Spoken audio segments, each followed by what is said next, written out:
ফলগুলো নষ্ট করলো কারা দেখেন। এই করোনা মরোনা আসলো, আসার পরে শিক্ষকরা বলে দিলেন মোবাইল কিনতে হবে, অনলাইনে ক্লাস হবে।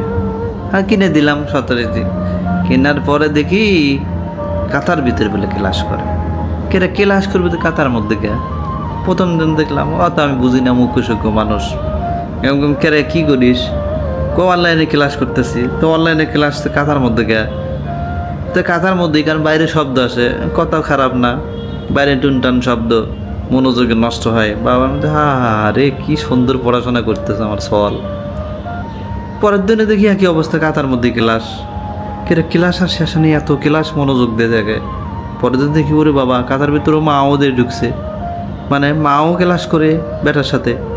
বললাম যা বাহ, এবার তো বেটা নষ্ট হওয়ার কোনো সুযোগ নাই, যেহেতু মাও একসাথে ক্লাস করতেছে কাতার মধ্যে। দেখে মনটা পরাণ জুড়িয়ে গেল। ও বাবা, শুনি পরের দিন, এক সপ্তাহ পরের দিন সরল আমার বেগিয়ে গেছে। বললাম যে এই হলো কাতার মধ্যে ক্লাস অনলাইনে। হ্যাঁ, এই অনলাইনে ঢুকেই তো শেষ হয়ে গেছে সব। পড়াশোনার আছে, পড়াশোনা বাদ দিতে তো এখন সব আন্দোলন, কিছু হলেই আন্দোলন, মারামারি। ছাত্ররাই মারামারি করতেছে, পড়া চাঙ্গে উঠে গেছে বাবা। আগের যারা পড়ছো তো পড়ছো, এখন দেখো পড়া কাক কয়। কাতার ভিতরে অনলাইনে ক্লাস, কি মজা।